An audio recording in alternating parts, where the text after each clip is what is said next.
ऋषि ही धर्म की स्थापना करेंगे।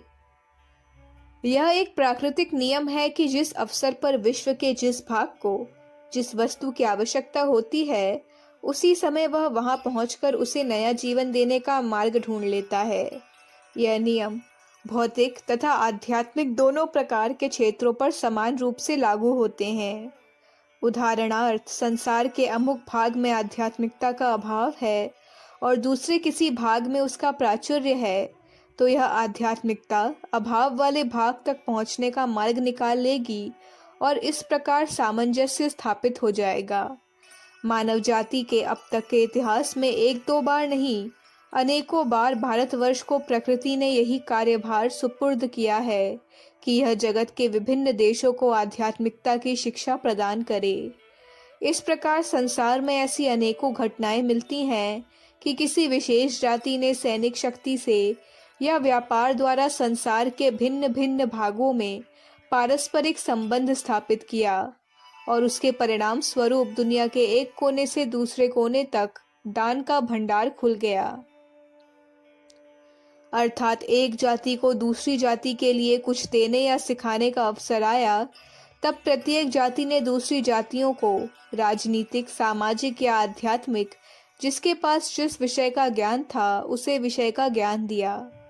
इस लेन देन में भारत ने संपूर्ण मनुष्य जाति के सम्मिलित ज्ञान भंडार में आध्यात्मिकता और दर्शन का ही दान दिया है। प्राचीन पारस्य साम्राज्य के उदय काल के बहुत पहले ही वह इस प्रकार का दान दे चुका था। फारस साम्राज्य के विकास काल में भी उसने ऐसा दान दिया और उसके बाद तीसरी बार यूनान के अभ्युदय काल में उसने ऐसा ही दान किया। हाल के ऐतिहासिक काल अंग्रेज युग में भी विधि विधान के अनुसार उसे वही कार्य करना पड़ रहा है। जिस प्रकार इस युग में प्रजातंत्र शासन तथा सभ्यता के बाहरी भाव ने भारत की नस नस को प्रभावित किया, उसी प्रकार यहाँ की आध्यात्मिकता और दर्शन ने पश्चिमी देशों को सारोबार कर दिया। यह एक ऐसी धारा है जिसकी गति को कोई रोक नहीं सकता। हम भी पश्चिम की जड़वाद प्रधान सभ्यता का पूर्ण विरोध नहीं कर सकते।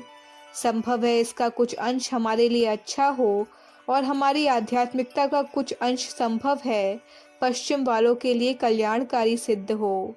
इसी विधि से सामंजस्य की रक्षा हुआ करती है। इसका आशय यह नहीं कि हर एक विषय हमको पश्चिम वालों से सीखना चाहिए अथवा पश्चिम वालों को जो कुछ सीखना है वह हम ही से सीखें। पर इन दोनों भागों का कर्तव्य है कि गत शताब्दियों में संसार की विभिन्न जातियों में सामंजस्य की स्थापना करके एक आदर्श संसार के निर्माण का जो स्वप्न उन्होंने देखा है, उसकी पूर्ति के लिए जिसके पास जो कुछ उपयोगी हो उसे भावी संतानों को अर्पण कर दें। ऐसा आदर्श संसार कभी आएगा या नहीं यह मैं नहीं जानता। इतना ही नहीं, मुझे तो यह भी संदेह है कि संसार कभी ऐसी पूर्णता तक पहुंच सकेगा भी या नहीं। परंतु चाहे ऐसा हो या न हो, हम में से प्रत्येक को इसी विचार को सत्य मानकर काम करना चाहिए और प्रत्येक मनुष्य को अपने हृदय में ऐसी भावना रखनी चाहिए कि यह कार्य मुख्यतः उसी को करना है। हम में से प्रत्येक मनुष्य को ऐसा ही विश्वास को रखना चाहिए कि संसार के सभी लोगों ने अपने अपने कार्य पूरे कर डाले हैं, केवल मेरे ही हिस्से का शेष है और जब मैं अपने हिस्से का कार्यभाग पूरा कर दूंगा तभी संसार संपूर्ण होगा। अगर हमको अपने सर पर कोई दायित्व लेना हो तो उसे ऐसी ही भावना से ग्रहण करना चाहिए। भारत में वर्तमान युग में धर्म की एक नवीन धारा प्रवाहित हुई है। इसमें कुछ गौरव भी है और विपत्ति भी है। कारण यह कि धर्मोदय के साथ साथ अनेक बार उसमें घोर कट्टरता आ जाती है और कभी कभी यह इतना बढ़ जाता है कि जिन लोगों द्वारा उसका अभ्युत्थान होता है, कुछ आगे निकल जाने पर वे भी उसे रोकने में असमर्थ होते हैं, उसका नियंत्रण नहीं कर सकते। अतएव इस संबंध में पहले से ही सावधान रहना चाहिए। हमें बीच के मार्ग से चलना चाहिए।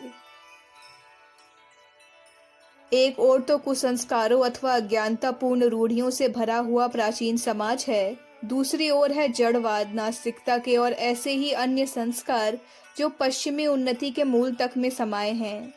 इन दोनों से खूब बचकर चलना चाहिए। प्रथम बात तो यह है कि हम पश्चिमी नहीं हो सकते, इसलिए पश्चिम वालों की नकल करना वृथा है। यह निश्चय समझ लीजिए कि आप ज्यों ही पश्चिम वालों की नकल करेंगे, आपकी मृत्यु हो जाएगी और फिर आप में जीवन का लेश भी न रहेगा। दूसरे ऐसा हो सकना संभव भी नहीं है। थोड़ी देर के लिए कल्पना कीजिए कि लाखों वर्षों से एक नदी हिमालय से बहती चली आ रही है। क्या तुम धक्के लगाकर उसको फिर हिमालय की तुषार मंडित चोटी पर वापस ले जा सकते हो? चाहे एक बार यह संभव भी हो जाए, पर तुम यूरोपियन नहीं हो सकते।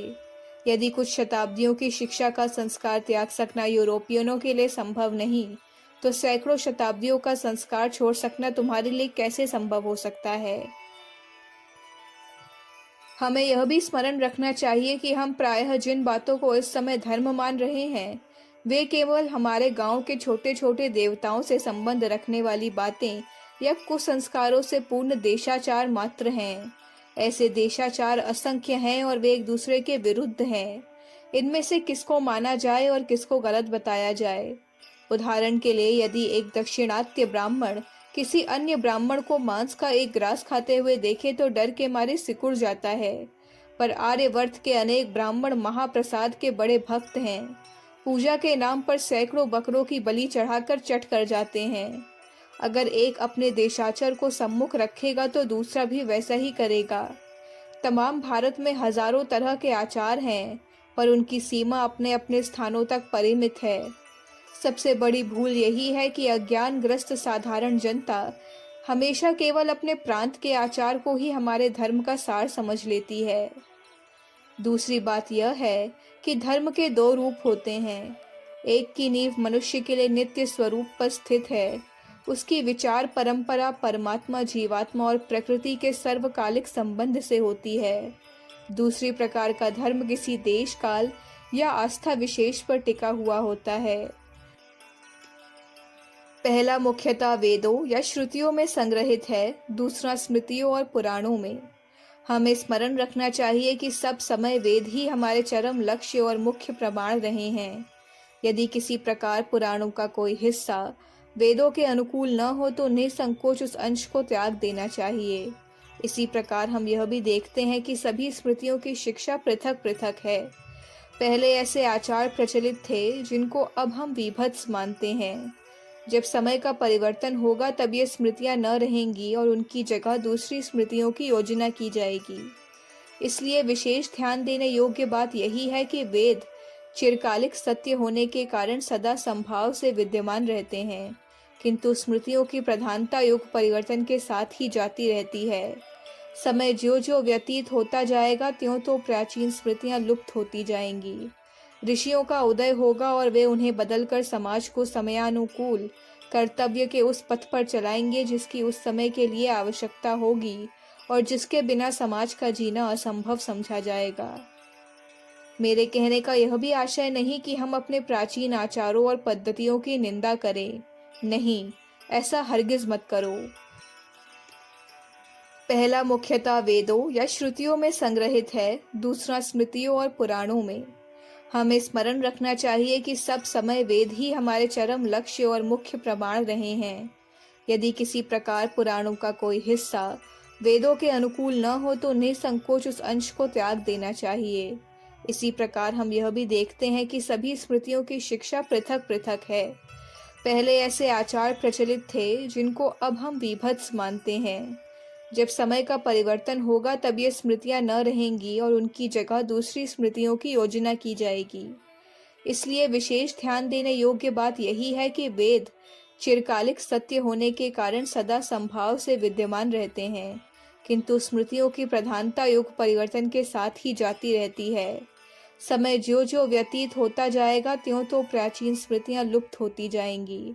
ऋषियों का उदय होगा और वे उन्हें बदलकर समाज को समयानुकूल कर्तव्य के उस पथ पर चलाएंगे जिसकी उस समय के लिए आवश्यकता होगी और जिसके बिना समाज का जीना असंभव समझा जाएगा। मेरे कहने का यह भी आशय नहीं कि हम अपने प्राचीन आचारों और पद्धतियों की निंदा करें। नहीं, ऐसा हरगिज मत करो।